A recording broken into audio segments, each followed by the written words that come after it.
Mirëmbrëma dhe mirë se erdhët të nderuara zonja dhe zotrinj. E ftuara ime sotme është krejt e veçantë, jo vetëm për pozicionin që mban dhe detyrën që ka në Shqipëri, por sepse ka zgjedhur të jetë e kujdesshme në daljen e saj të parë televizive për median shqiptare dhe unë jam e lumtur që ka zgjedhur pikërisht këtë emision dhe radio televizionin Ora News.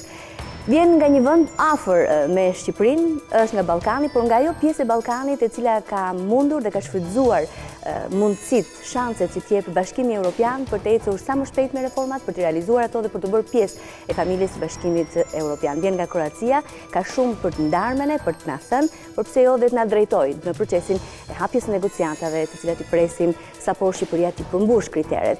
Po cila është ajo? Ndiqeni.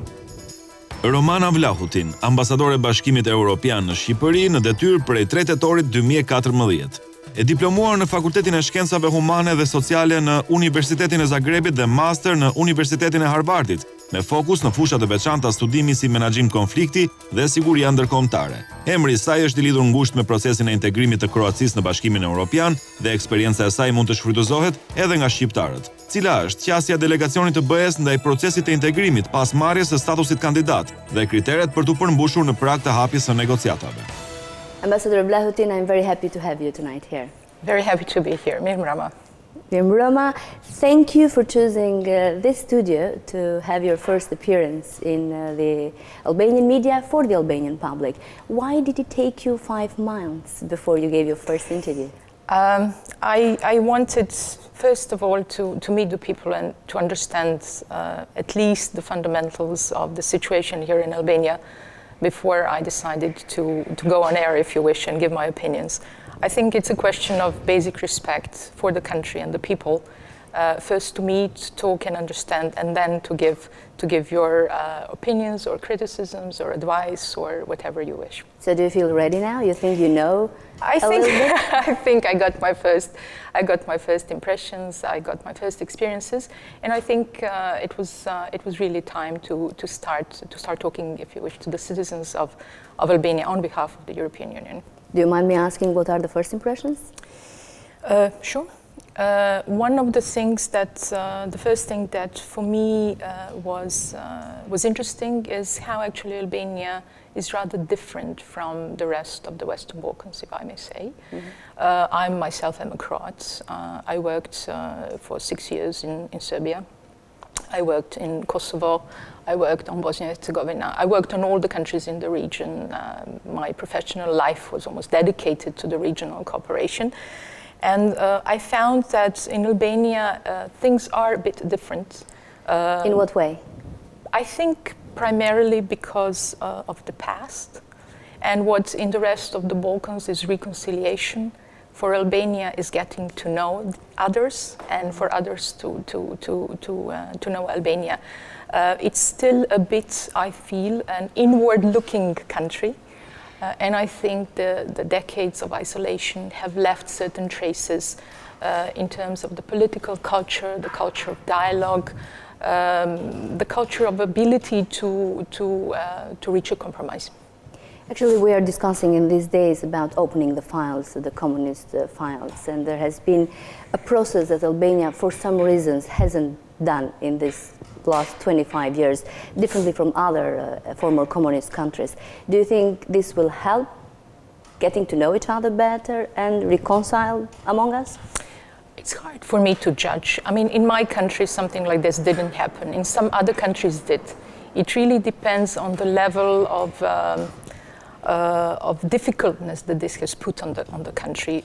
I personally think that open dialogue and conversation about everything, even the hardest things, is a healthy way forward. Mm-hmm. I think if you have something that has been swept under the carpet, it's really important to talk about it, because if it's kept somewhere far away from an open dialogue, it catches you at the moment. So it can be used as an argument by people who don't want progress. So I think it might be a useful thing. It depends, of course, on the process. And how it's implemented. Exactly, and how it's implemented.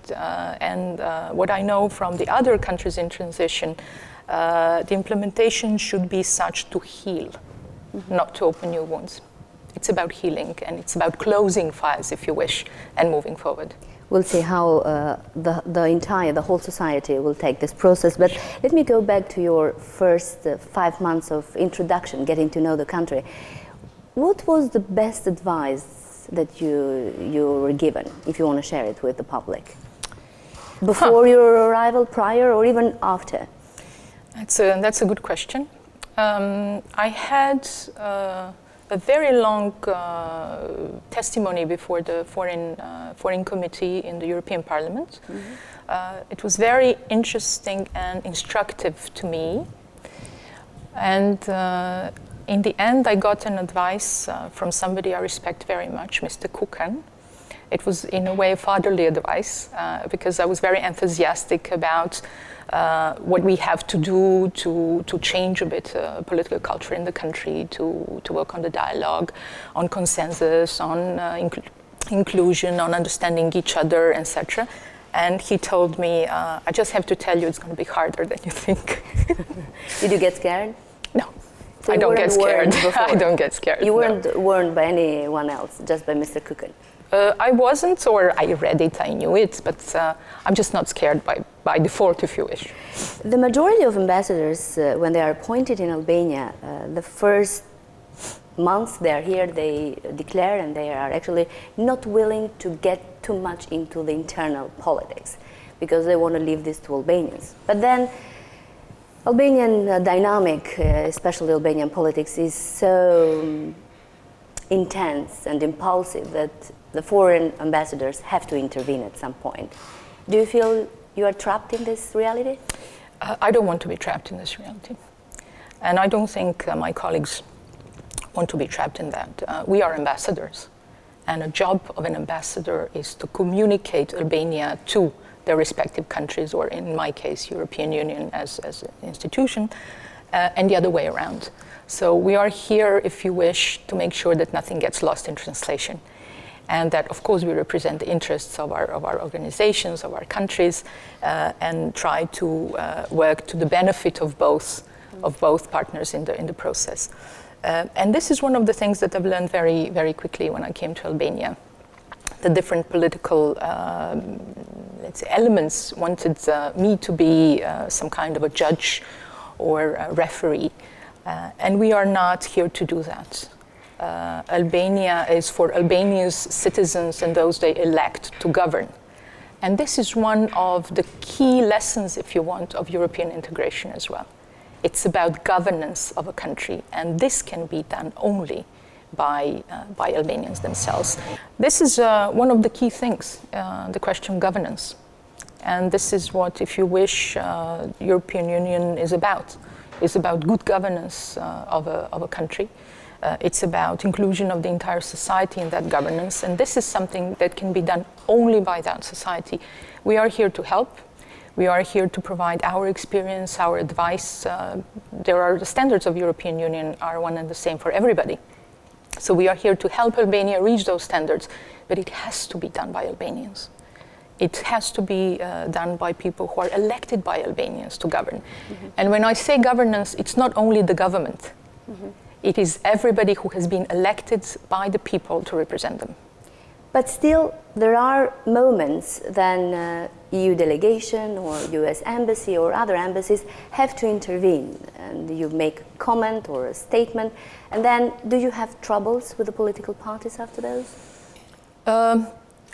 To make it simple, there are moments when you have to say right from wrong, if you wish. Or there are moments where you have to say, this is EU standard and this is not EU standard. Or this is what we consider good governance and this is what we consider not to be good governance. And I feel absolutely responsible and obliged to do that. But absolutely there is no way that I would, or any of my colleagues, I think, would agree to be a hostage of internal dynamics, if you wish. We are here really to help. And for me, I'm a Croat myself. I went through this with my country and I was there every step of the way. For me, this is more than a job. And I really feel that I have a need to not only do my job well, but also to be as honest as possible and tell to the citizens of Albania why and what is this all about and what European Union means. I will ask about your vision and your approach sure. while doing your duty here, but let me continue again, because I really want a straightforward answer, and I like your answers until now. They are very direct. And it has been missing this language, this direct language from the ambassadors lately in Albania. Have you had any complaints from political party leaders after statements you have made or comments on a specific issue yet, or it's still early? I didn't, and I hope I will not. Well, let's hope that will be the case. What will be your approach, the delegation that you chair now in Albania, regarding the EU integration of Albania, especially now that we were granted the candidate status? What will be your vision? How you will implement your vision? First of all, there's a huge task in front of all of us. First and foremost, in front of Albania, but also the delegation. And in these 5 months, I use my time to also try to understand and in a way try to design at least my approach. I mean, the way forward is very clear, and the way forward is very similar as it was for every other country in transition and a country that wanted to become the member of the EU. But there are also, of course, specific elements in every country. There is something that is also a personal touch. What I would like to do, Albania is a small country, if you wish. It's less than 3 million people. I really would like to do much more in talking to the people of Albania and trying to explain what European Union is. We discussed a little bit before this program. It's not something abstract, something in a stratosphere, something that happens on television or in meetings. It is something that literally changes your life for better. For example, you go to a supermarket and you buy a milk and you're absolutely sure that it's healthy and that you can give it to your baby. You need a certificate. You go on internet and print it out. You don't have to wait for 2, 3, 5 days to get it. You don't have to pay anybody for a service that you're already paying for. And there are literally thousands of standards that are improving the life on everyday basis. You make it sound very simple, but is it that simple for the countries that go through this process and these procedures to have this safety when it comes to food consumption or other concrete specific areas for the citizens? I think the hardest things are very simple. And it was very interesting. Mrs. McAvey was here for a meeting with the Parliament, and she kept saying something, and I want to repeat it.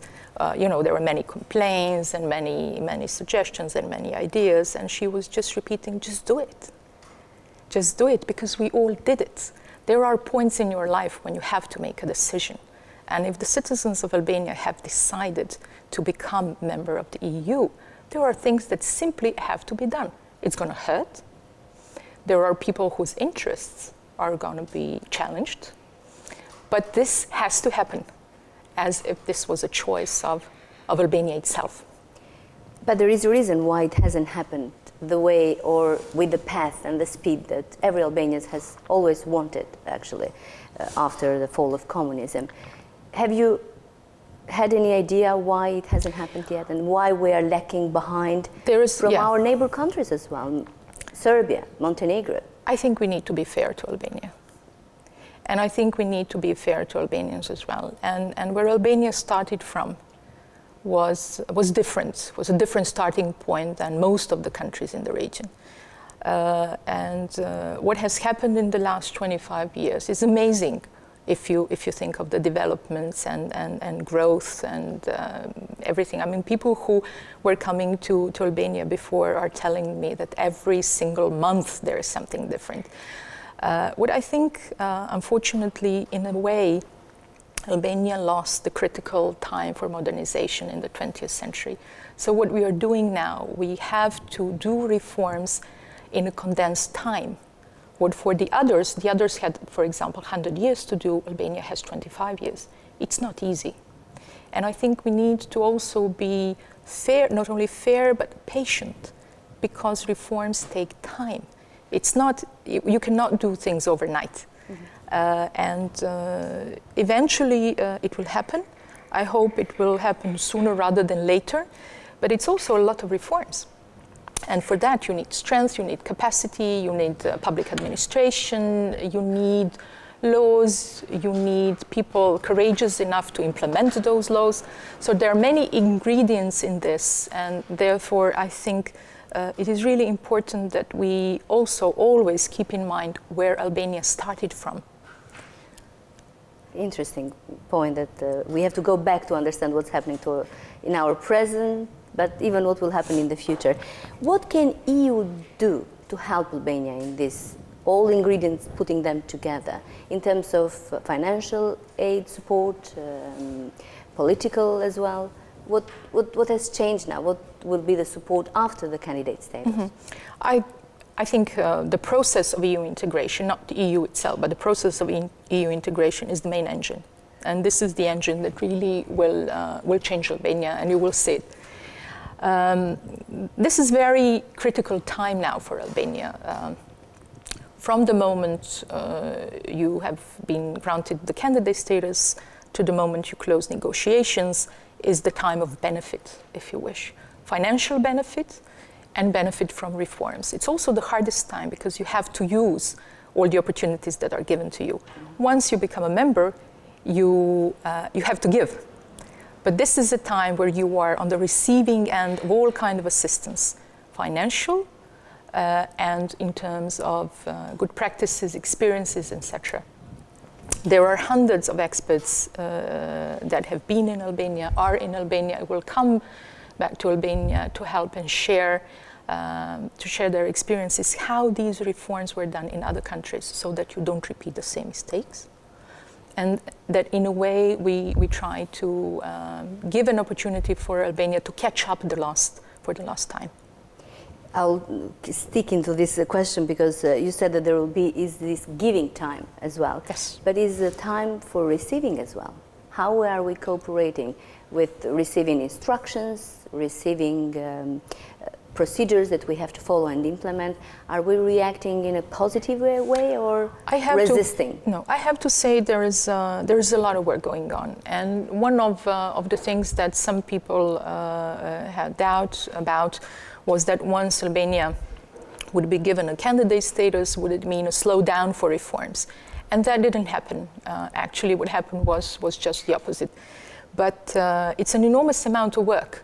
So what we are doing, we are really, in a way, especially for the fundamentals, you know, this famous phrase is fundamentals first, which means rule of law, public administration, economy.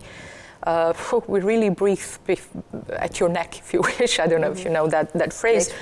But we are extremely tentative, especially for the implementation. And this is also a mantra that you have heard and you will hear many times in the future. It's not only about legislation. Legislation is important because it gives you a framework. It's about implementation. It's about paper laws that become reality. And this is applied, yeah. Exactly. And this is what needs to happen. But it hasn't happened until now, though.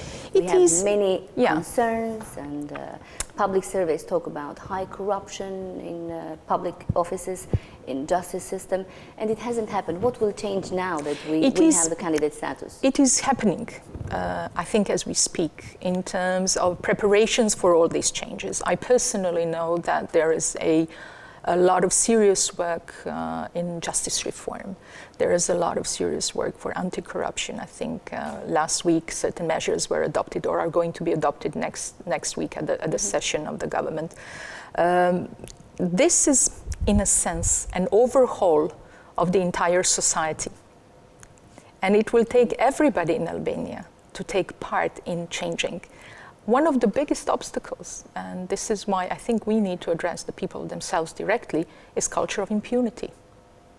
And I've seen it in my country as well. There were periods in the past where when a newspaper article that someone has been corrupt meant nothing, but it changed. And today nobody dares to do things that were regular practice 15 years ago. So it's a build-up of different elements of legislation, of the government that is performing, but also of the awareness of the people, because in the end, the human factor or the people themselves will have to change it. And once they understand that how their country is governed depends on them, because they are those who vote. Indeed. It changes. We'll talk about elections later on, Sure. because we have local elections coming. But I want to ask a question that I've always wondered, and especially now that I have you from Croatia in my studio, I want to take this opportunity. There is a perception that in order to progress on the EU agenda, you have to make sacrifices, as you talked about earlier, and the reforms are painful. And there, especially for the Balkan countries, there has been an example, the case of former Prime Minister of Croatia, Sanader, that he was imprisoned. And the perception is that the tipping point to show that you are going towards the EU is that you can go to the big fish and condemn them when they break the law. Is that the case? So that Albania should pay that price? It's not perception, and it's not a price to be paid. It's something that has to happen as rule of law has to happen. It is what rule of law means is that everyone is equal before the law, and there are no untouchables. And for Croatia, that was a huge sign for the people that nobody is untouchable. And if somebody has done wrong and has basically, to put it very clearly, stolen from the society, they have to pay back. There is no way that above certain level, if you wish, people are absolutely, as I said, untouchable. That's not a European practice. But I think that's not a practice of every normal democratic society. Mm-hmm. But how did the public, the Croatians, reacted after that case?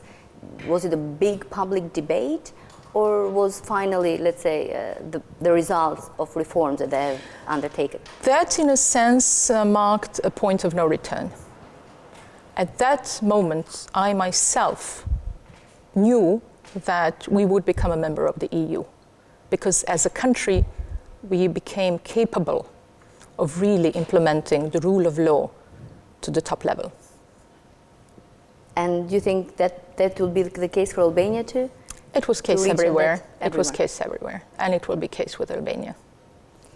It will take time, you think, or depends on the will and implementation? Rule of law? I think it's about people with courage. It's not about time. It really depends on even if you wish, courageous individuals who are willing to do their job. And I primarily think about prosecution, judiciary, etc. This is also something that we discussed with Mrs. McAway, who herself, as you know, in a way is a hero of this transition in Romania. In the end, it's about people who are in the institutions who have to implement the rule of law. So are we in a search for heroes? We're in search of for really brave people who are absolutely up to the standards of top professionalism when executing. And considering all the problems that these institutions have in Albania, they still may do their job. Absolutely. Considering the interest of the nation and the Albanians. I have no doubt about it. I hope so, and I will have you another interview as a guest to discuss that, if that happens, when that happens, because to be frank, Albanian public has lost hope and that this may ever happen, but we'll see. But this is in a way, if you wish, not only a sad thing, but a thing that has to change, because the power is in the hands of those people. You will have local elections, then you will have parliamentary elections, you will have many elections, you had many elections.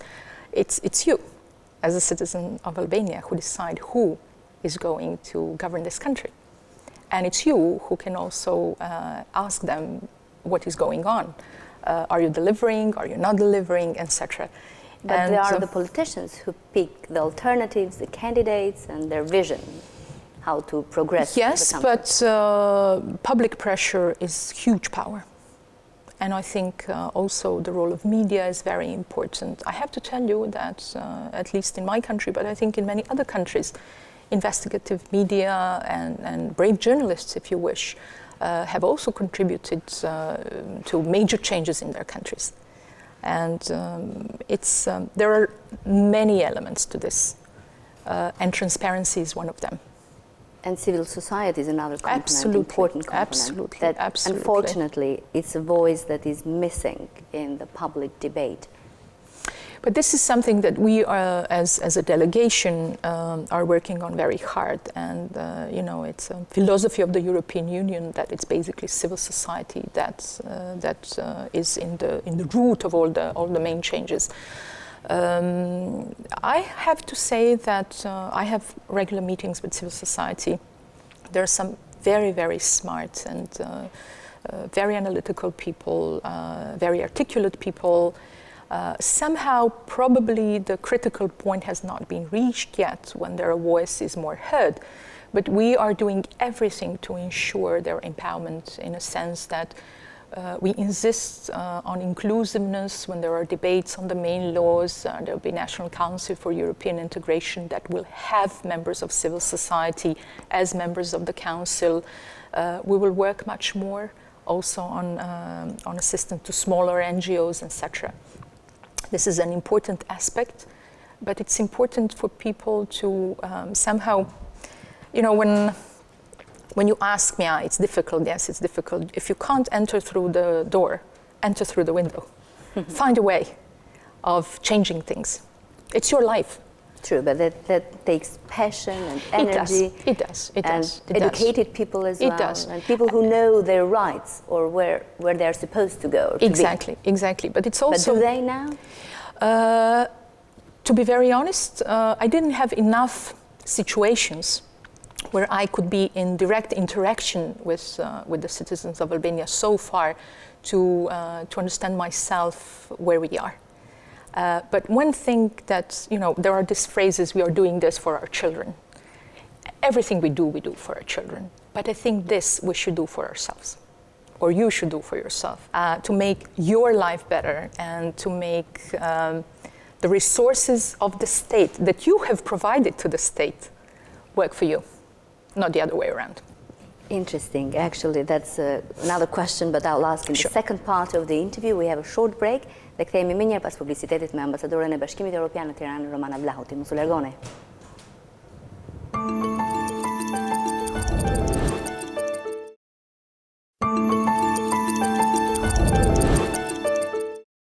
Jemi rikthyer në pjesën e dytë të intervistës me zonjën Vlahutin për të folur për vizionin e saj në krye të delegacionit Bashkimit Evropian për reformat që ka nevojë Shqipëria të ndërmarrë. Ambassador Vlahutin, you said that EU will bring benefits for citizens, will be a better project, but is it really, there are some concerns about EU per se as a project? EU will not bring benefits. The EU integration process will bring benefits. And in the core of that process is the state and the society, in this case of Albania. Mm-hmm. So it's the process itself that EU is helping with, a process of reforms that are going to change everything in a way that you have, I like to say, the same software as everybody else in Europe. Mm-hmm. It's really about acquis communautaire.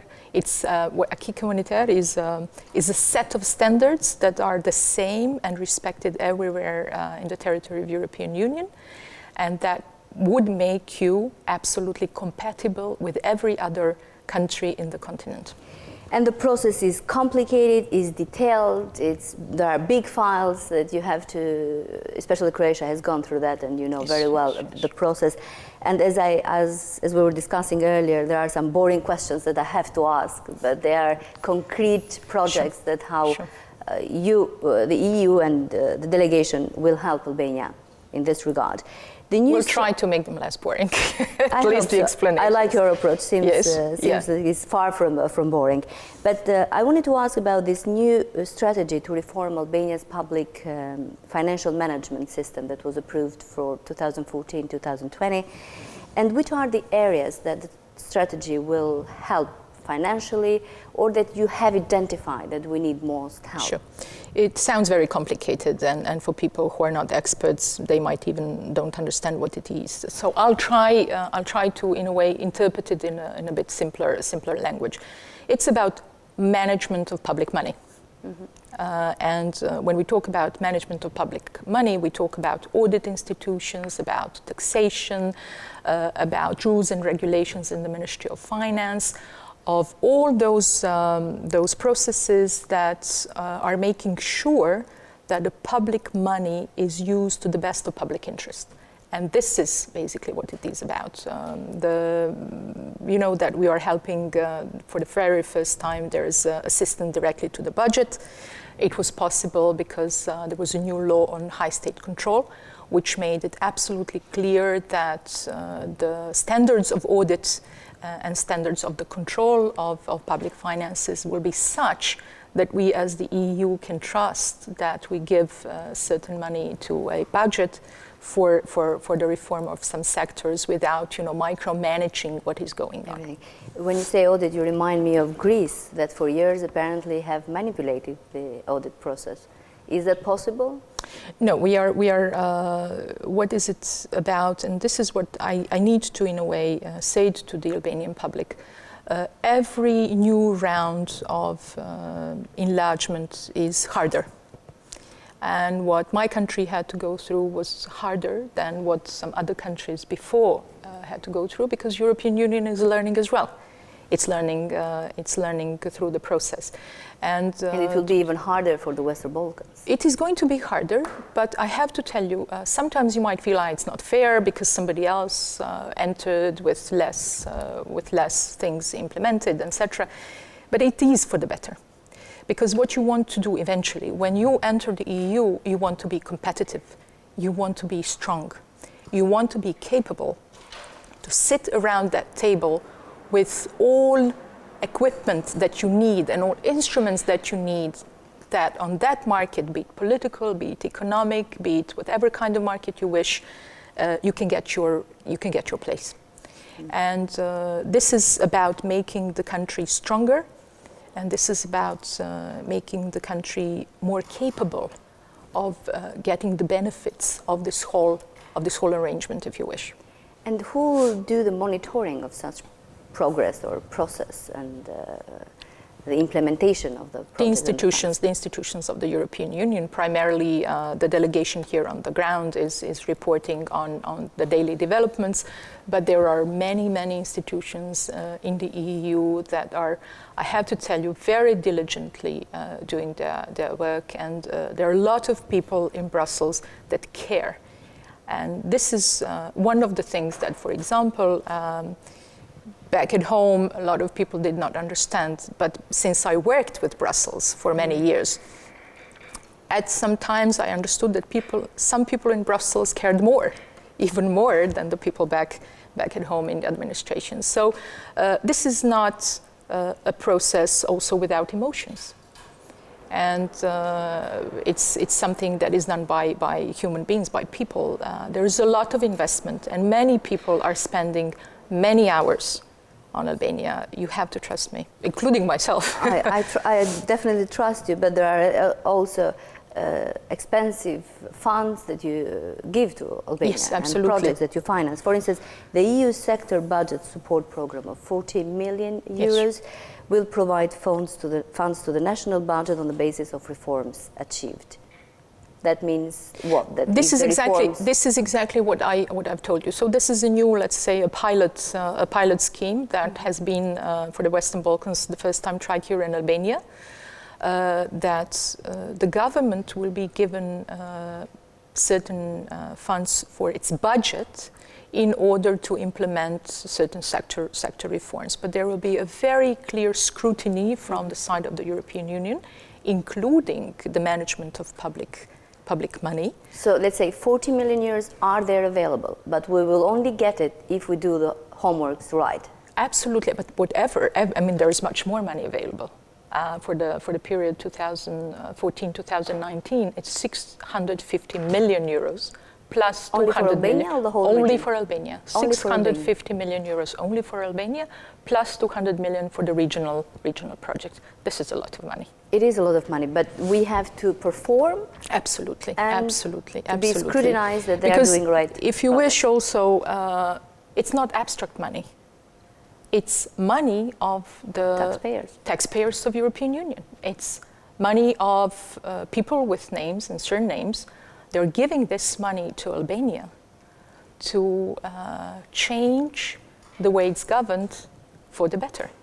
And I think there is a lot of responsibility on us as institutions that are guarding that money, if you wish, and on Albania that is receiving that money, that it is used in the best way, according to best standards and for the best purposes. In this 600 millions for 650. 650 millions until 2019, have you identified EU institutions? Have they identified the main areas when they want to concentrate their help? Sure. This is one of the main changes in the philosophy of the so-called IPA assistance.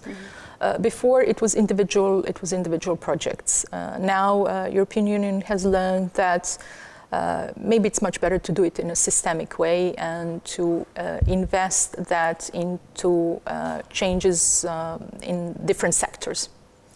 For example, agriculture, rule of law, employment. So what we want to do is we want to tackle things systemically.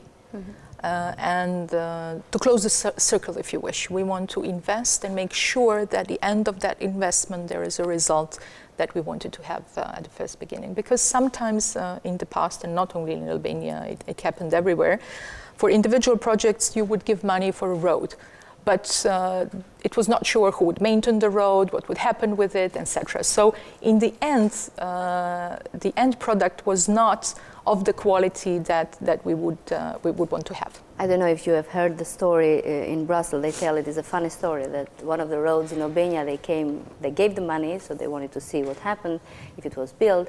And the Albanian representative says, well, the road is not yet built, but do you see that villa there? That's where the money ended up. Have you heard it? I haven't heard it, so I can imagine.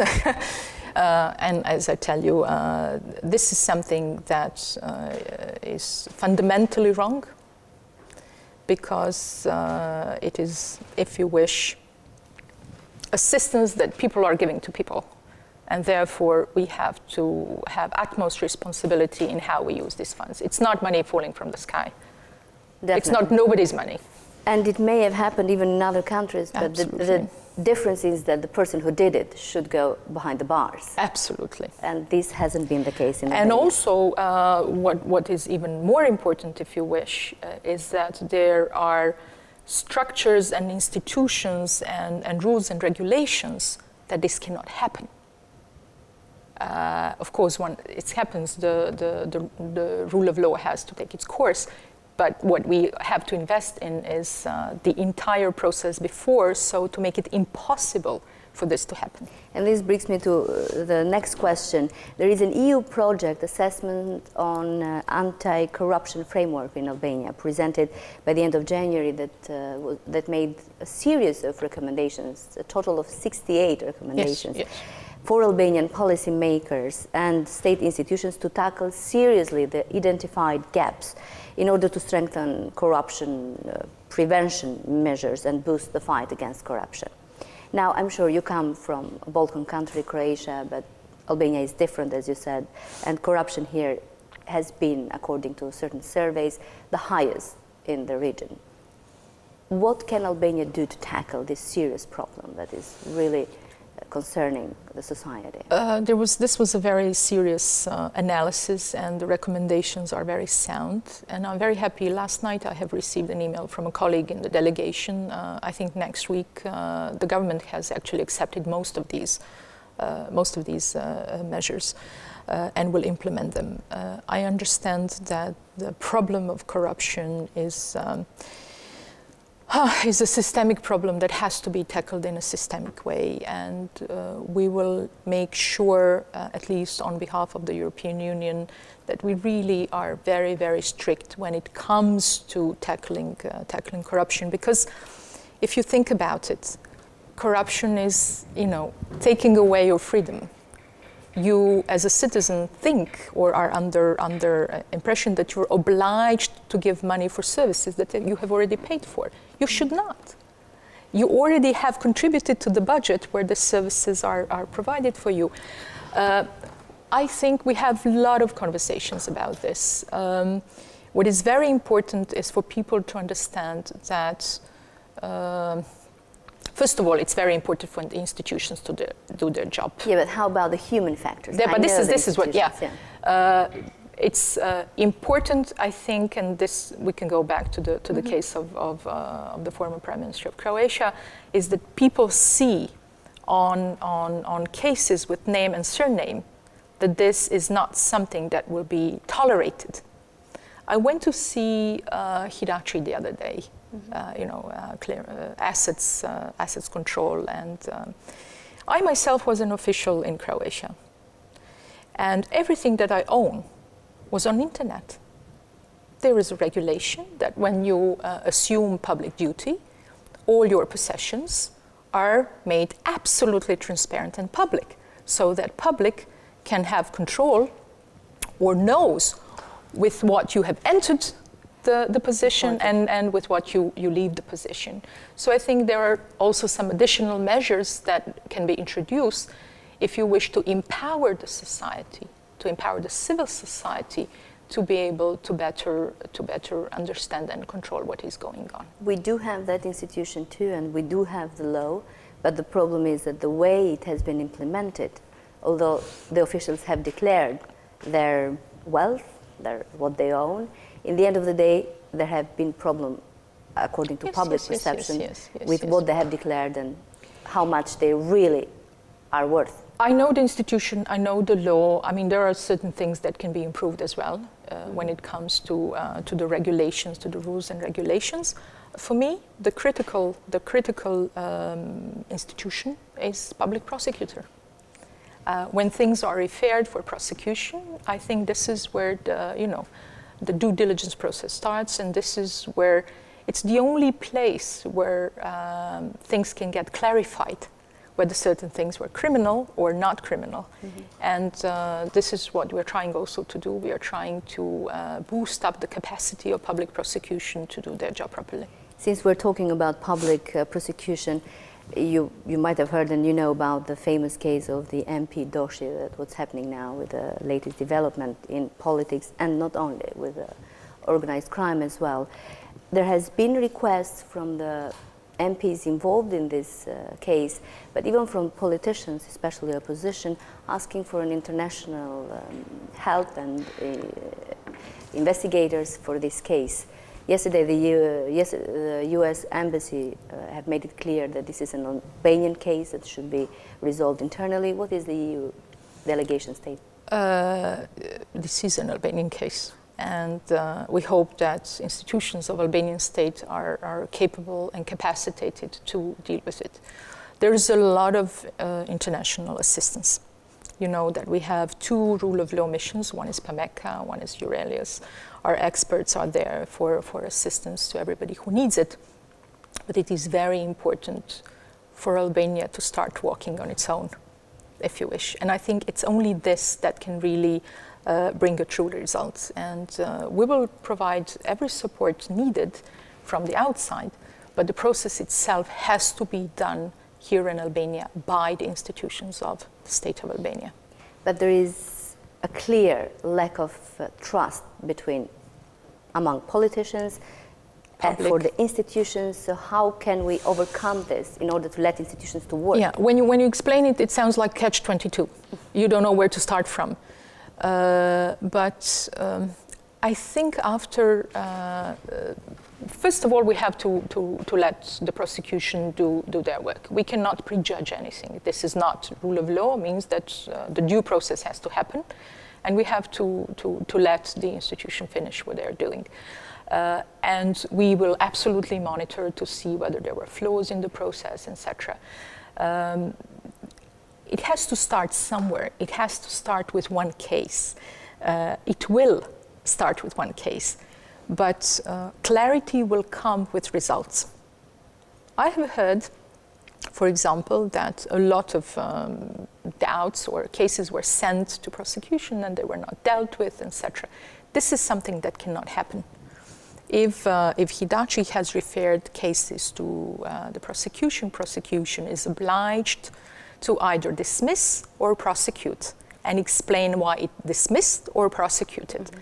And this is where, and you can trust me, we will put a lot of effort, a lot of support, but also a lot of questions to see whether this has been dealt with in a responsible way. I was expecting you'd use the word pressure in order to get this result. This all means pressure. Effort means pressure too. Yeah. Talking about the justice reforms, you mentioned a bit earlier, but I want to go more into details into that. It's true that it's the talk of the town. We need to reform the justice system. Albanian government has been clear on that intention to reform it. Foreign international partners as well.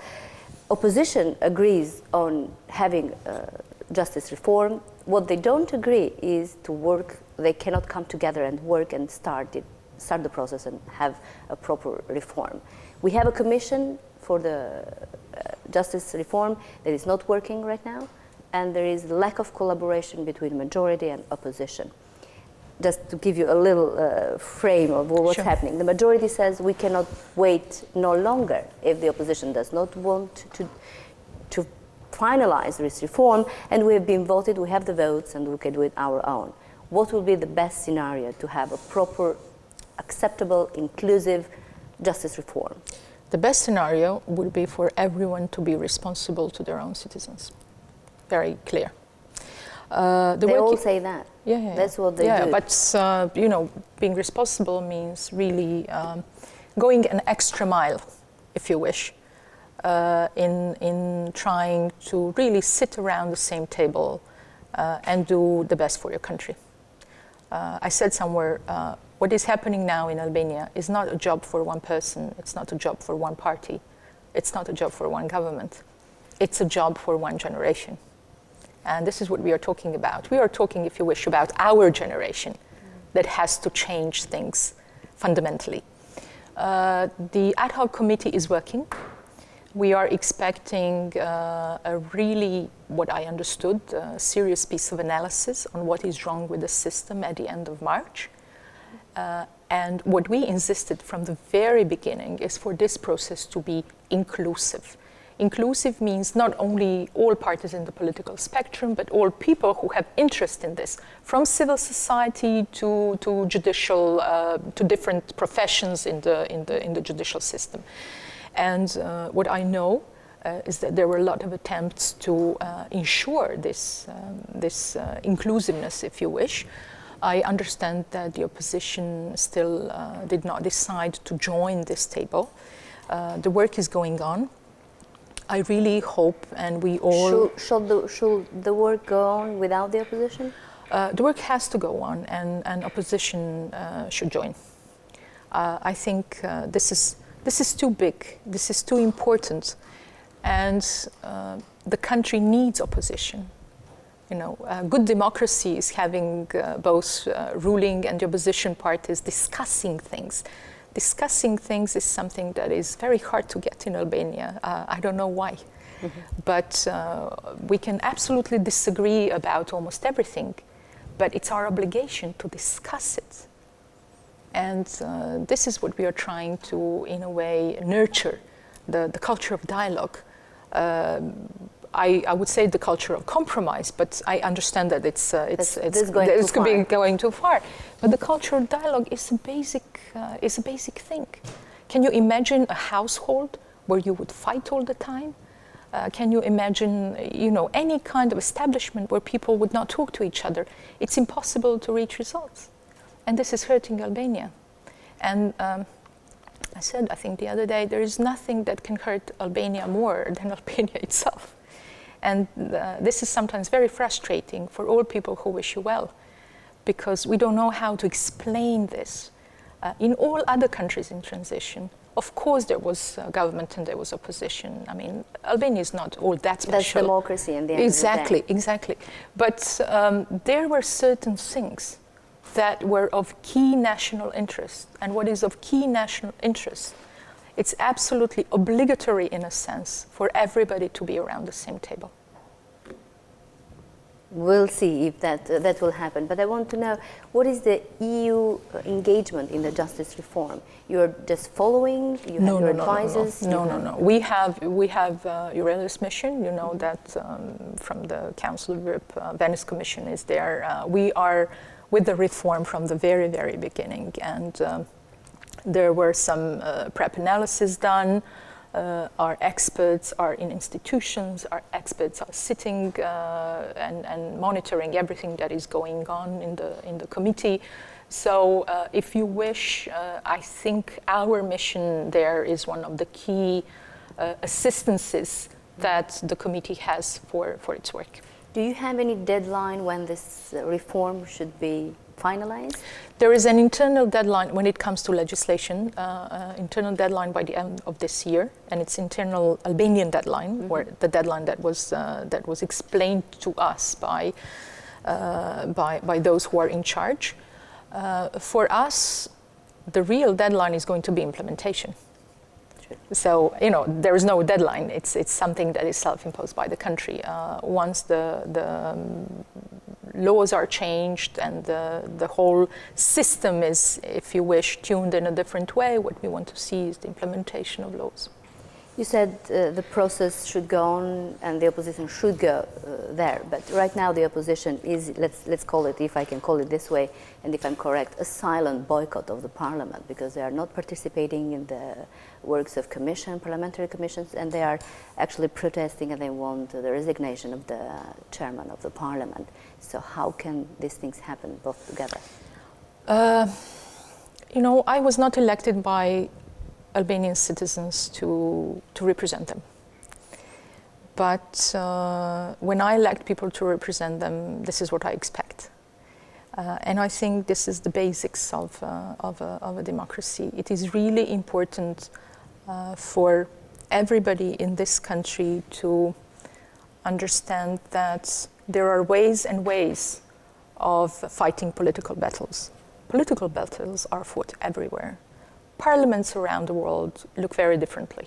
There are some parliaments that are extremely, you would say, civil and boring. There are some where there are some really, really heated debates. But it's about debate. It's about not letting go of your argument. You have to debate. And the only way you can do it is if you are engaged in a debate. So I think it's very important also for the public, if you wish, to put pressure on everybody they elect, that they work or they do their job. It's very important that why we from the very beginning insisted on inclusiveness of this process is exactly because, as I told you, I think this is a work of a generation. And it's not sustainable if it's only one group or one part of the society that is implementing something. Rule of law is something for everyone, and everyone should take part in discussion about the rule of law, for the benefit of themselves, if you wish, as well. On the other hand, you have the citizens that you say that they should put more pressure, but there are always political affiliations, and they feel strongly with one party on another one, so it's difficult for them too. The only reality that they face every day, to stay again in the argument of justice system in Albania, is the highly corrupted justice in Albania, and judges as well, that they have to pay for services or for the implementation of rule of law. Can this public trust be ever restored, do you think? Yes. It happens with other places as well. But how? What can they expect? When can they expect it? We talked about it earlier. It's a culture of impunity that I think is still very much alive, and there has to be an end to it. We have put the rule of law as an item on every single meeting we have of ambassadors who are sitting here and representing their countries in Tirana. What European Union member states, but I think everybody else who wishes well to Albania is waiting for, is that high-level cases are tackled.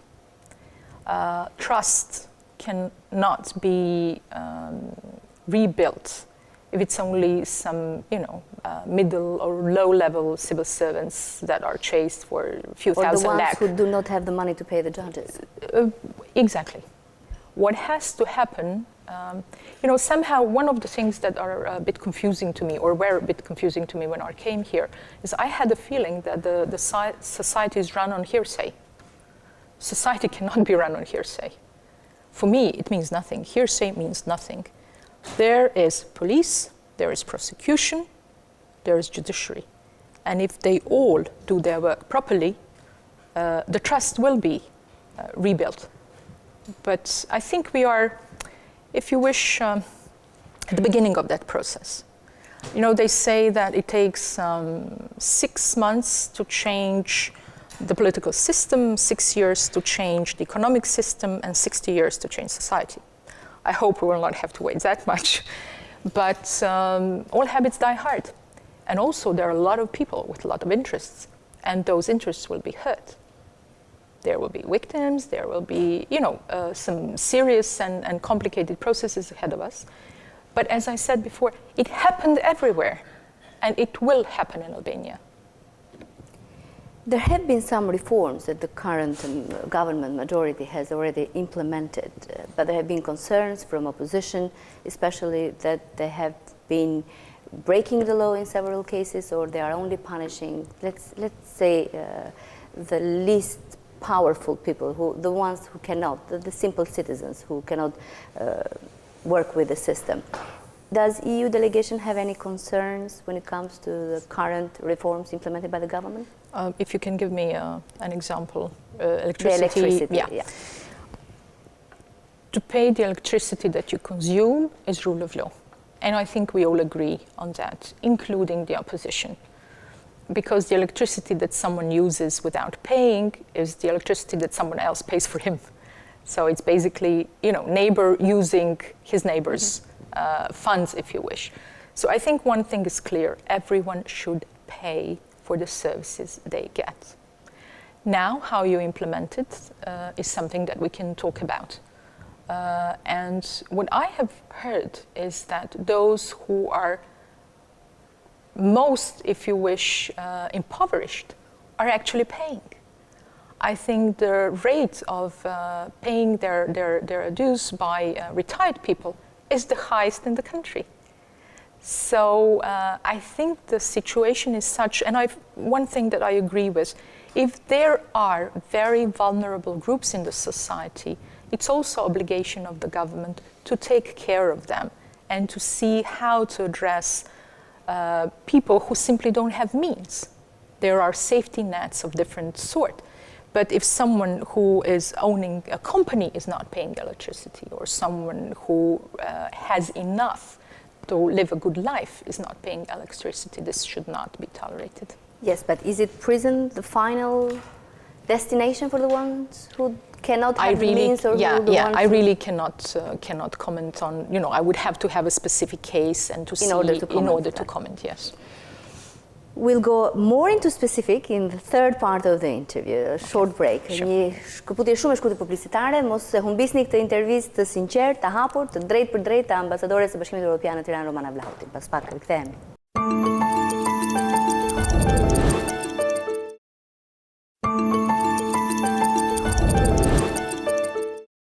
Jemi rikthyer në pjesën e tretë të intervistës me ambasadoren Vlahutin. Ambassador Vlahutin, the EU has agreed to finance 4 million euros, to go into more specific, to build the Palace of Justice. But it appears that there are problems with the project. I tried to have information from Integration Ministry and Justice Ministry. At the end of the day, as a journalist, what I could learn is that there are some problems, that the project is not liked, or I don't know the real reason. I hope you do know. What is the problem there? I think you have partial information, and probably because you were not given the proper information to start with. It was more than 4 million. And it was a project that was in the pipeline.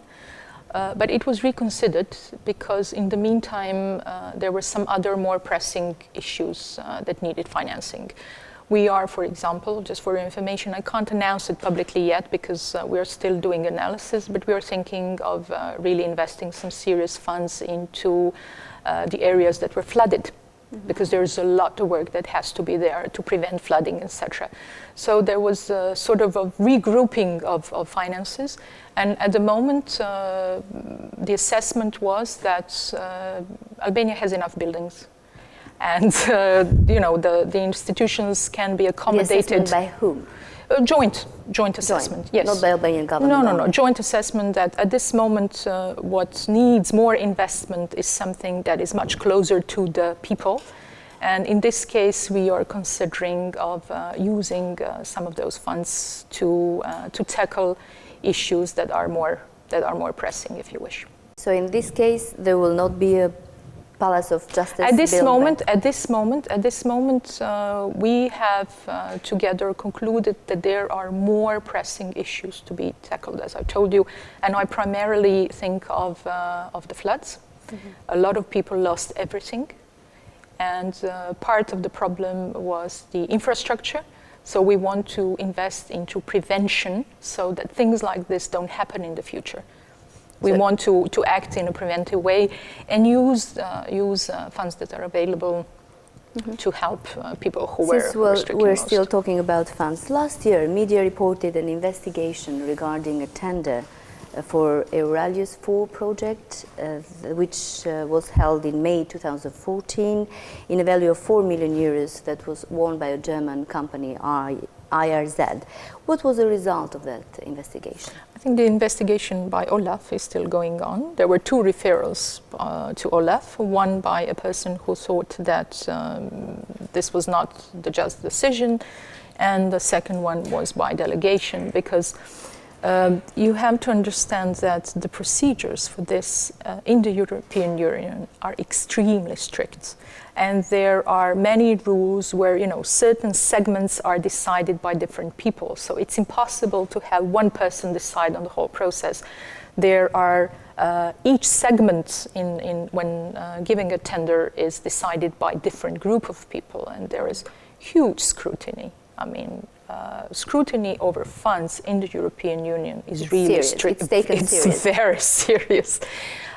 But if there are any doubts ever, it's always useful to have an institution that is fully independent to look into it, to bring clarity. This is what is important. At the moment, Olaf is, I think, finishing. It's not investigation. It's nothing like criminal investigation, but analysis of the process. And once we have their final word, of course, it will be made public. But the project it has stopped. No. It's the Euralius that is ongoing now. Okay, but we'll know about the result later. Of this, it was somebody thought that the procedure. It's inquiry. But have you had any concerns, or has anybody warned you that in Albania, from the Albanian part or even the delegation, have had problems in the past with funds and the transparency, the way they have been used? No. I have to be very honest. And colleagues from Olaf came here for something minor, I think, a few weeks ago, and they told us that Albania is actually in their logbook was doing quite well. There were some other places which things were a bit more complicated and difficult.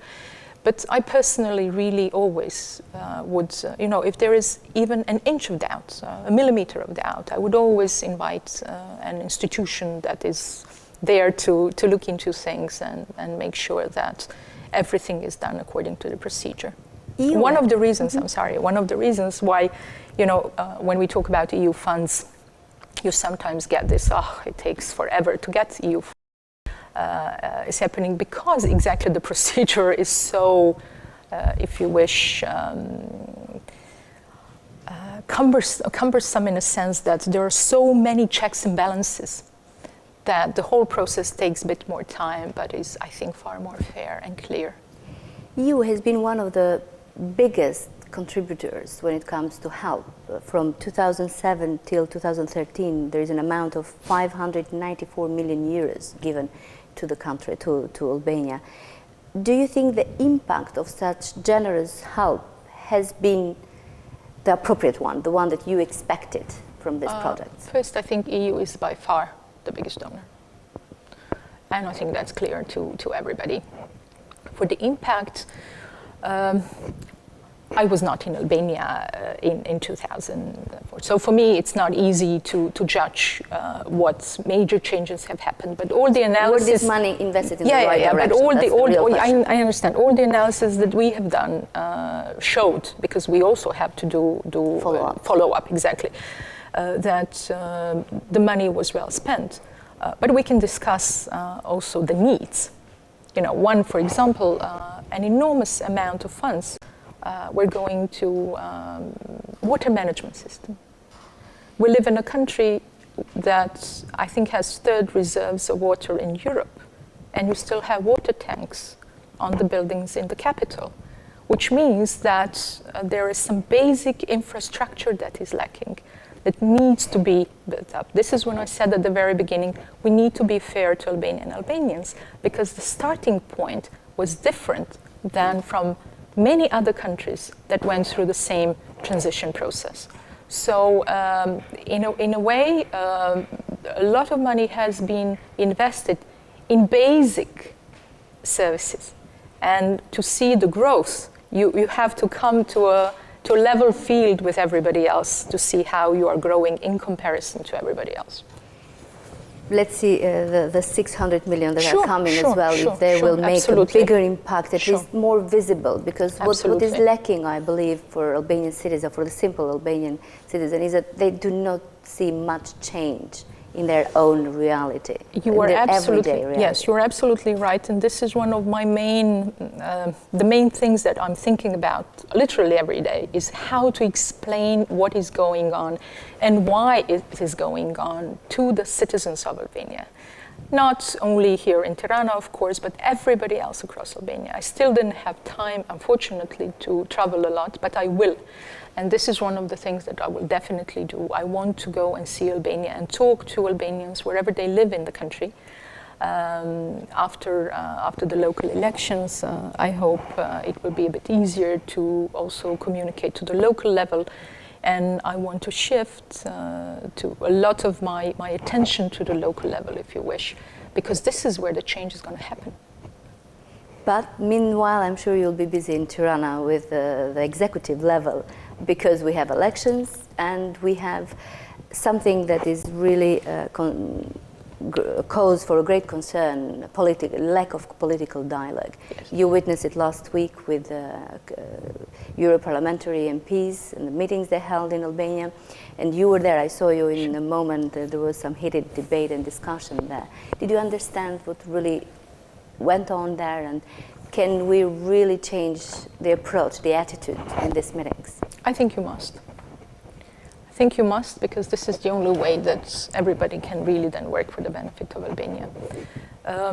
It was very interesting because European parliamentarians came with, I will now be a bit emotional, but they came with full heart. And they came, first of all, they were in that committee because they care. They came to Albania because they care. And they really wanted to learn about what has been done well, what has been done wrong, what hasn't been done yet. Exactly. I mean, everything that is happening in any country, if you wish, especially in a country that is going through a transition. And then what happened was not really a very constructive exchange of opinion. And for me, I've seen this already. Some people from the committee haven't. And they also pleaded to the colleagues from the Albanian parliament to, if you wish, do a bit more, go a bit further, really engage in a dialogue. But at that moment, it was not, I don't think it was really possible. And I was thinking, I don't know how it is with you, you're professionally in it, but if I were a citizen, after 1 minute of somebody yelling, I would just shut down. It's a question, if you want to engage me in a dialogue, you need to talk to me. And I'm really struggling in trying to think how we can help foster this dialogue. And I think one of the things that we are thinking of is from the colleagues from the European Parliament, if they can maybe come and show how things are done in a bipartisan fashion. Do you think we need to be shown how they're not done? shown, but just to transmit the experiences. There were some really difficult issues in other countries as well. But for the benefit of the country, you persist in a dialogue. To go back to that meeting, there was no common statement from the both parties, SP and DP, at the end. Is this a serious problem for EU integration agenda? No, in that sense that it will stop or hold the agenda. It's a serious problem for Albania. That people who serve in the parliament could not agree. I mean, there was a very high level of agreement, I have to say. I think up to 85% of the text has been agreed. And I think on the rest, 20% they will keep working on. There were only 2 other countries where the agreement has not been reached. One was Turkey, the other was Serbia, the third is Albania. And this is unfortunate for the country because one of the things that you want to convey to Europe is that you really want to become... You are willing and you're ready. Exactly. And none of that. No sacrifice is big enough for what you will achieve. But for what you understood in those debates, the 20% missing that it didn't help to reach the agreement, the statement, the final statement, was it from the majority side, from the opposition side, or they both could have done more? It was about some really specific names, specific cases, etc. And the practice of European Parliament is such that when they go for common, if you wish, resolutions or common statements, they do it in a principled way. There was also, the opposition was unhappy that there were too many ministers, or what they thought there were too many ministers at the very beginning.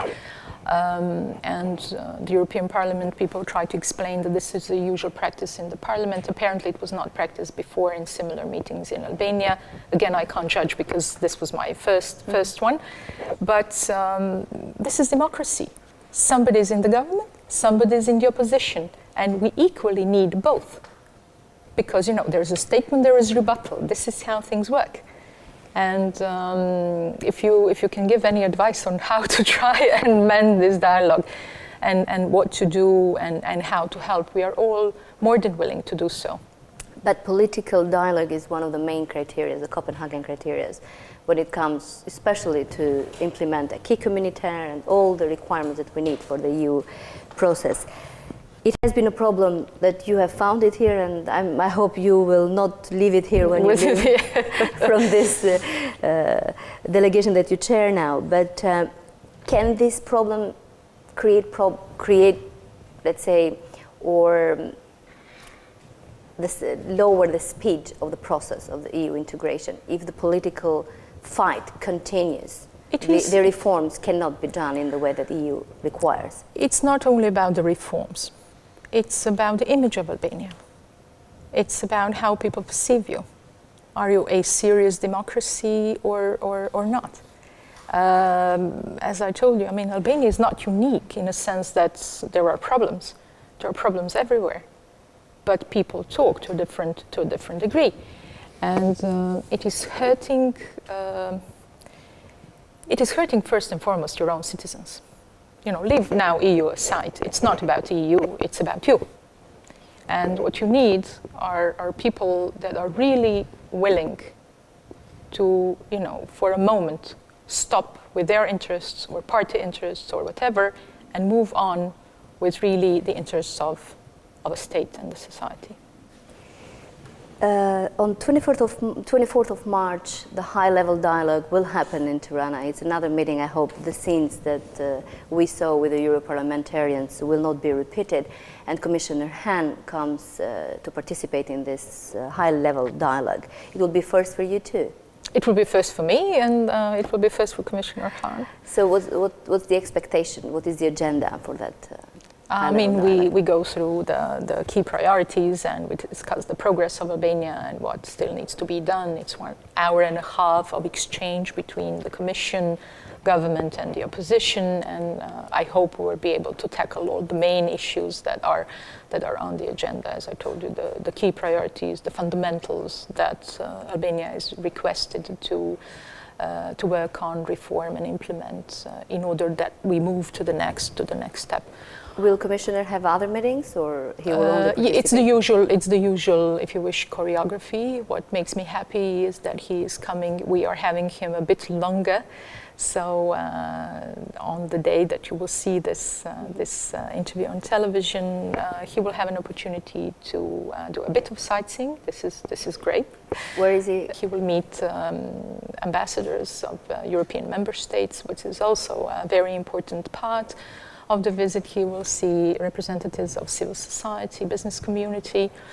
I have to tell you that one of the things that make me personally happy and much stronger is a group of my colleagues, ambassadors from member states. It's a very good group of people who, with very good intentions, we work together very, very closely, and we hope that in a way, goodwill and sincere wishes for Albania that we all have will be met with equally responsible dialogue from the other side.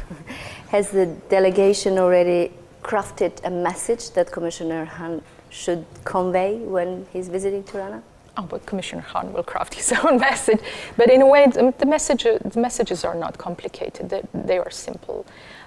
We are here to assist you in your reforms. We think there are some fundamentals. First and foremost is the rule of law. It comprises of some elements: fight against corruption, fight against organized crime, reform of judiciary. There has to be reform of public administration. So these are the basics on which everything else will be built. There are these famous 5 priorities that every Albanian hears when it comes to EU process of integration. And they know it's about administration, it's the strengthening of independence, of independent institutions, of justice, fight against corruption, fight against organized crime, and minority rights. Mm-hmm, mm-hmm. When you have this high-level dialogue, do you go by each priority and discuss what has been done? Yes, I mean, it's about implementation of what has been required. And this is, if you wish, a core part of the dialogue. But what I would like for people to understand, it's not only about this. If you wish, this is a spine of the system. Mm-hmm. Rule of law is necessary for everything. But eventually in the future, but also currently, we want to discuss other things as well. I personally would really like to introduce an extremely important issue into this debate. This is the food safety. What kind of food are we all eating, me together, living here in Albania? How the health system is run. Are people getting the best services for what they pay for? There are many things, if you wish. Everything in the society, in a way, needs to change or reach another standard. And, for example, one of the things that I personally would really like to work on is the traffic. This is one of the things that shocked me when I came, is that people seem not to even be watching when they are crossing the street. For me, it was unbelievable. You know, the value of human life, if you wish. I understood that there is some kind of accommodation of those who drive and those who cross the street, but for a foreigner, it's scary. So do you drive yourself? No, I don't. Because you're afraid, or? I don't drive. I don't have a driver's license. It's funny, but okay. It's true. But once it took me 7 minutes to cross the street in front of the delegation because I was afraid, because nobody was really respecting the priority of the. Oh yes, but there's a traffic light. There's a zebra. So it's something that I really would like also to talk about more, because rules are here not to hurt people. Rules are here to protect people. And for me, it's absolutely incredible that people don't stop at zebra.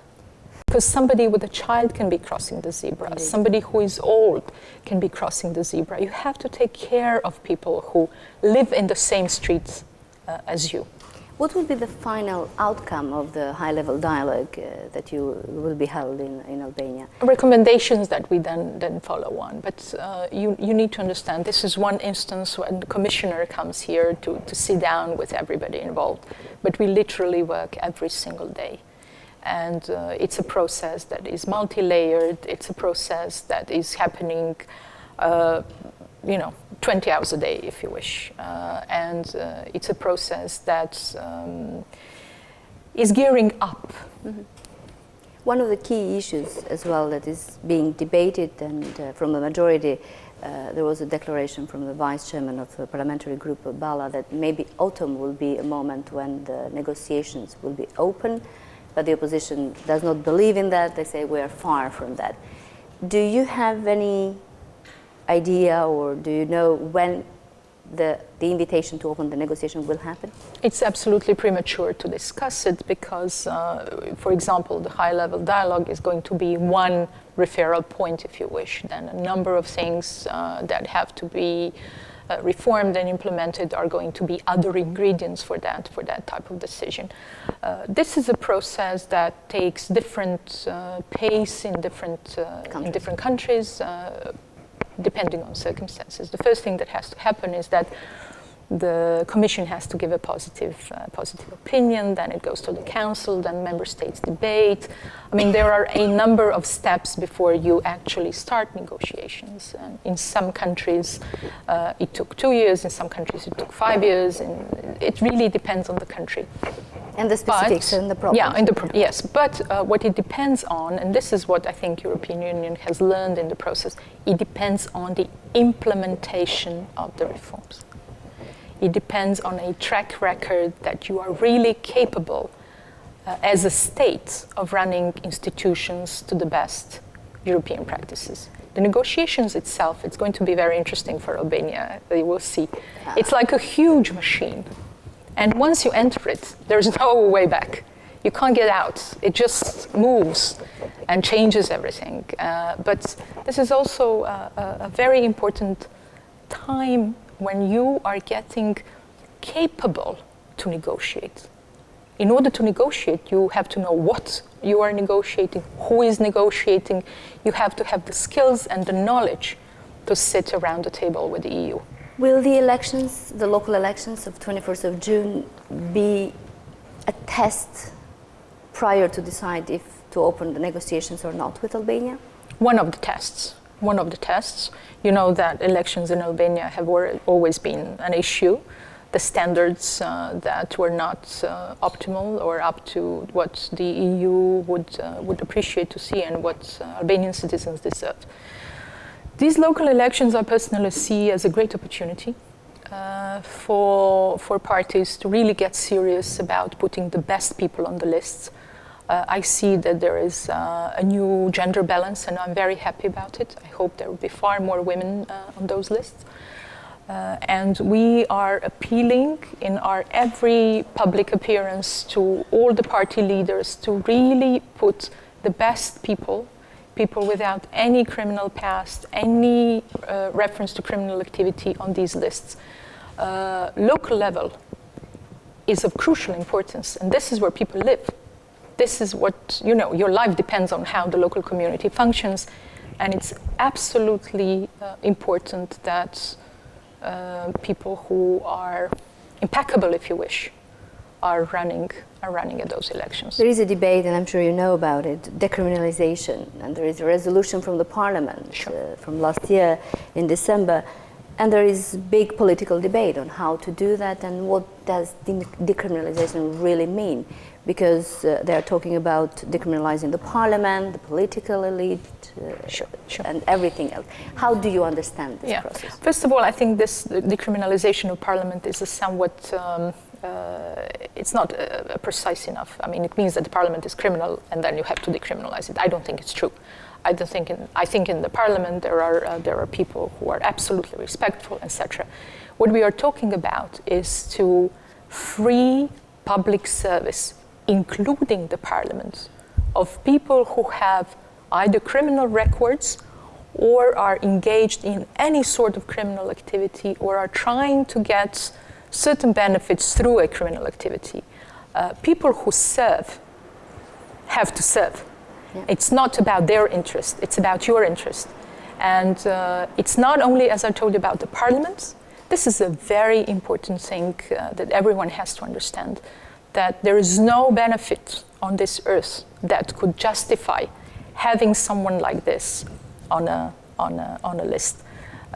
It's very important to regain the trust of the people as well, the trust we discussed, and to create an opportunity that the best are elected. Albania is in a very important historical moment, and there will be many moments like this in the future.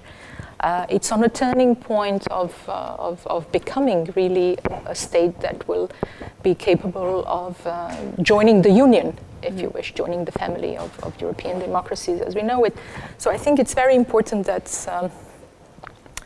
that people are given the opportunity, and you're absolutely right. People have a strength to vote, but also they have to be given opportunity by the party leaders to vote for the best ones. And I hope this is going to happen, and this is what we will plead, and we are pleading, from now until the elections themselves. I have had in this studio many debates about decriminalization, and I have had politicians who believe in that, are optimistic that something will be done. Others, they say that this will never be possible because they are the party leaders who at the end of the day have chosen the candidates that we have today in government, in parliament, and all the state institutions. And there is the legal incrimination, if we want to call it, and the moral one. How will that be divided? How that will be determined and should be determined as a determined factor for the 21st June elections? There was a lot of debate about this, especially when it comes to the parliament, a lot of questions, whether you can really just seclude one group of people and put them under different scrutiny than the rest of the society, which also is very questionable. Is it possible or not? For me, it's a question with two answers. One is common sense. It's rule of law. If someone is a criminal, yeah, but we are expecting rule of law in a country that does not have. I know. So this is one deficiency. The second one is, and in a case if there is such a deficiency, the moral obligation of the leader of any party or a group is the one that is going to determine who is on that list. Let me go in the final commercial break, and we're coming for the fourth part of our interview and the last one. Okay, great, thanks. Reklama e fundit, shkëputemi për pak.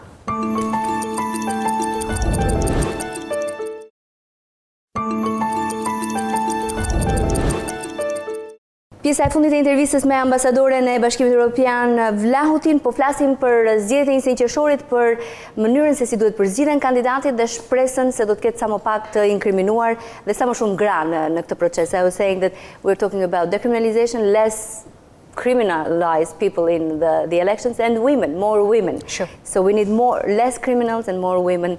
That there is a belief that they are usually better performing in their jobs. Is this the case in Croatia? Croatia, so far now, we have a president who is a woman. We had prime minister woman. We had many ministers: Minister of Finance, Minister of Defense, of course, Minister of Foreign Affairs, that are women. And women have a serious role in the society. And I really. For me, it's something that is a question of just basic respect for the fact that half of the population are women. Therefore, it's only normal that I think half of the representation are also women. But there were some interesting analyses that, for example, women managers are performing better because they have different skills. If you wish, they have different social skills, or develop different social skills due to the fact that society treats little girls different than little boys. And this is an interesting development because I'm sure you know we had this debate. Much more girls graduate universities than men, and then they disappear somewhere, and we have to see where. What was the feedback you got for the program we had on women? Oh, people were quite happy that we discussed. Why are you talking about women? No. But it was interesting when I was in the European Parliament for this testimony. One of the questions was, what are you going to do for for the benefits of gender equality and for women, etc. And I said, well, I'll be there, you know. This is also a change. In the service, there are, I think, 20 women out of 140 ambassadors. And the fight or the struggle for the equal representation of women is still going on everywhere. And it should continue every day, I guess. Yes, but it's not an easy fight. Yes, but I have to give you my impression. I have met very many, very intelligent, very strong women in Albania, and I'm really impressed with. They have never made it to high official. They will. They will. Institutions, yes. And we haven't had a prime minister. Yeah, or but president, they will. You know, the sooner the better. Fingers crossed. Going back to the elections, the CEC that deals and is responsible for the election and the legal framework for the conduct of fair and free elections is still not here. They are complaining that we need to finalize the electoral code, and there are problems. We are already delayed by some requirements made. Do you think the elections are in danger? I hope not. What I understand is the amendments are in the committee.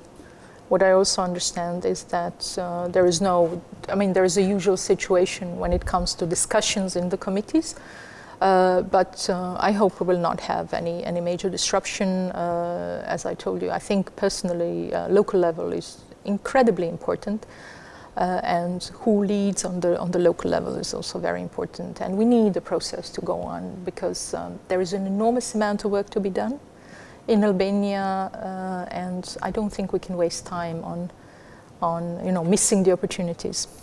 You mentioned earlier media as one of the factors that may help the society and may contribute to the process and to improvement of the country in general. What do you think of, what is your comment on what the information base that you have about media in Albania, and especially media?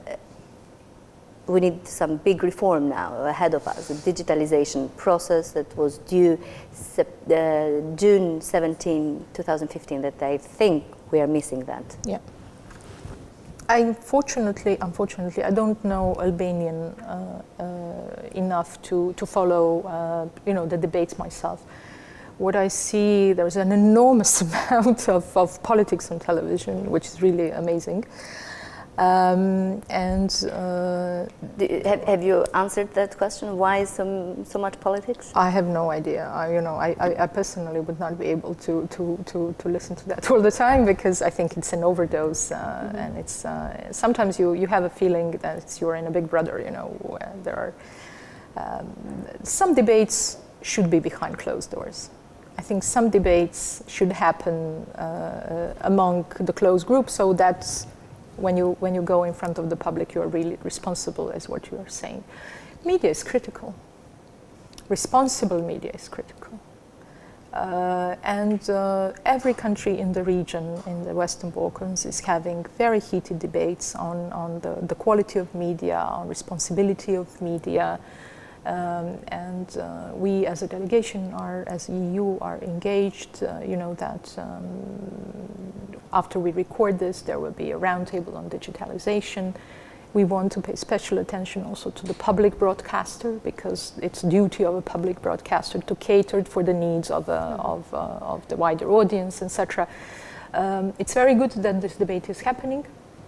I think it's important that we put all the issues that are troublesome on the table and discuss them in a proper way. But the responsibility of media, and you as journalists, is really huge. And what you can do for your society is sometimes, I think, more than you can even, grasp. Realize. Yes.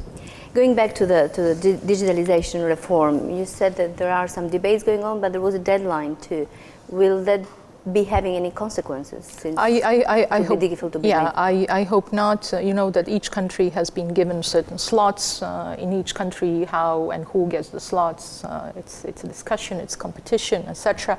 What we are doing from our side is trying to make this debate maybe a bit more structured and a bit more clear. So we are also inviting people from different European countries.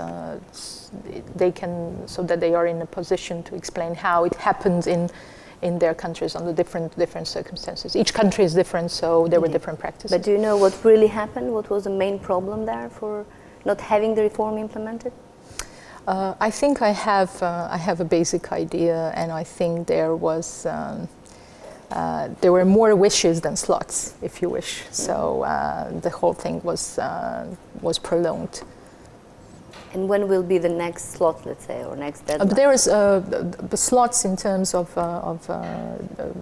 national channels that can be given. Frequencies, yes. They are defined on the European level for each country. What I understood is that Albania wanted more than it was given. I don't think it's really negotiable at this point, so we have to see what we do. But this doesn't damage the EU agenda when it comes to... No, I don't think so. In a major, it's one of the problems, yes. Two final questions, because believe it or not, we are towards the end of this interview. The EU enlargement process seems to have been slowed down after the general elections last year in the EU institutions due to internal problems as well with some of EU countries. Greece is one of them, our neighbor, or Spain, other countries that are in difficult economic crisis. If this is the case, I don't know if you agree with this slowing down process, do you think the candidate countries will be feeling left out from the enlargement agenda? I think for some weird reason there has been this perception, but I don't think it's true. I don't think it's factually true. And I've been hearing about this fatigue for the last 15 years, during the whole sort of Croatian negotiations, there was also fatigue, but Croatia entered the EU and became a member. One thing is very important, I think, for everyone to understand. Yes, there are two partners in this entire process. On one side, European Union and member states. On the other side, the candidate country. But the pace depends on the candidate country. In essence, the pace depends on those who are performing reforms. It takes time. It's not easy. It takes skilled people. It's not easy to build that capacity overnight. It took time for everybody. It took time for Poland, it took time for Czech Republic, it took time for Slovenia. It takes time. But how quick you move really depends on you. There's always this famous quote of 5 years, no membership. But it was just stating the fact that given the situation in the enlargement process, it's clear that no country will become a member. But it has nothing to do with the enlargement process per se. I am working 14 hours a day, and I'm engaged in something that is Albanian enlargement process. Therefore, I really don't see it. I don't see any slowdown. I mean, there are developments in other countries as well. In Bosnia and Herzegovina, some good developments.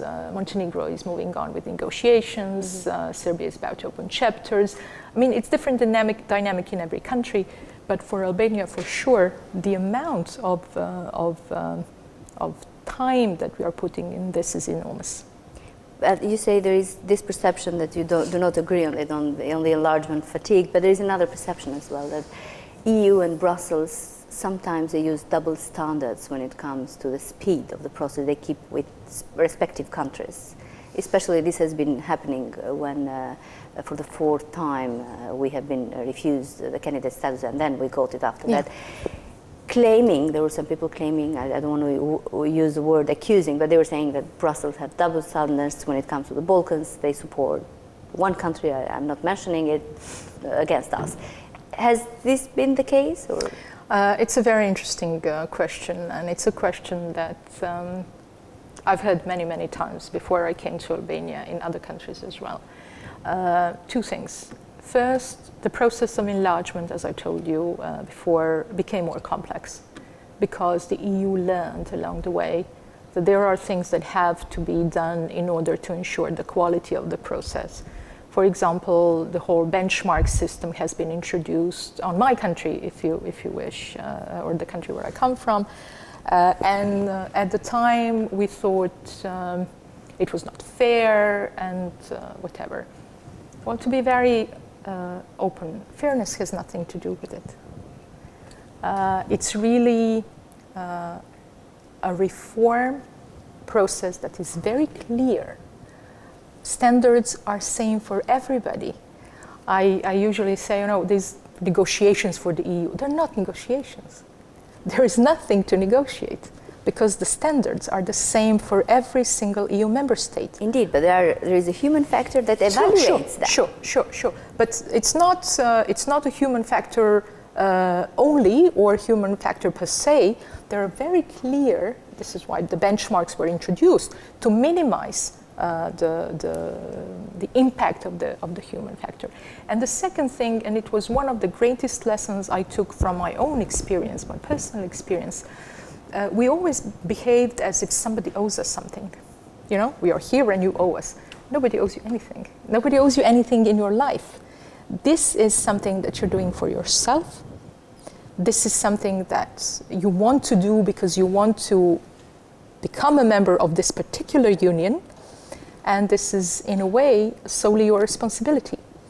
Of course, when we enter into partnership, we have our part of responsibility too.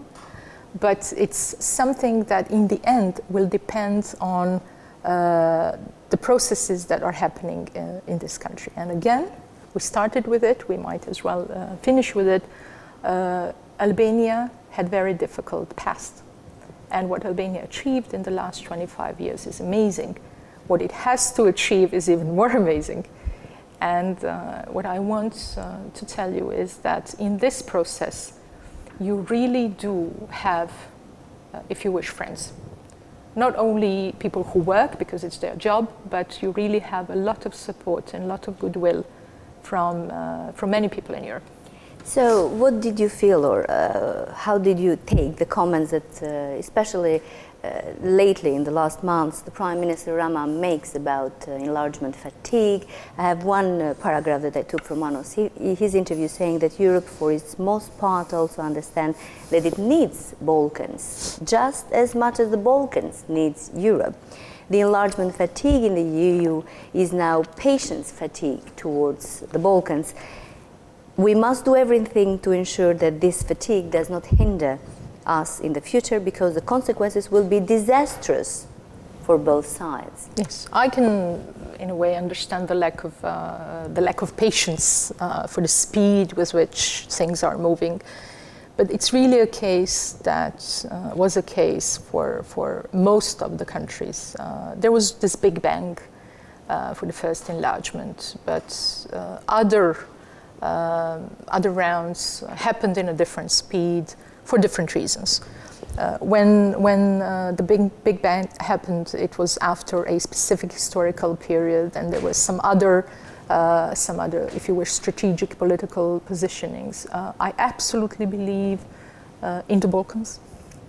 I think that Europe believes in the Balkans, and it has very clearly stated from Thessaloniki on that all the countries of the Western Balkans will become members of the EU.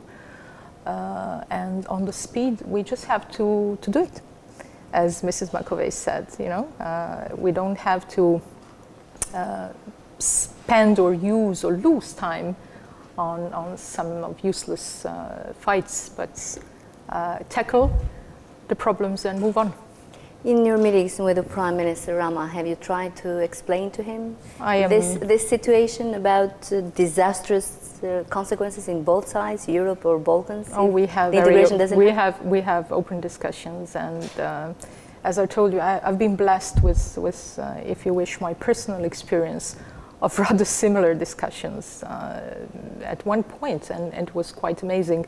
But the support for the membership of the European Union in Croatia was less than 50%, because people thought that there are double standards and someone is keeping us from entering, etc. And I was from the inside the system, and I knew that it was not really the case. But of course, emotions are an essential ingredient of this process. It's good to have emotions, because I think they also push you forward.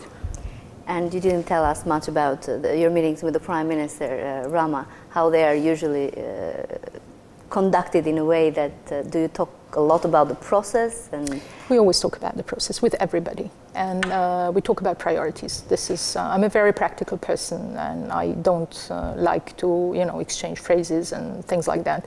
I have meetings only when those meetings make sense.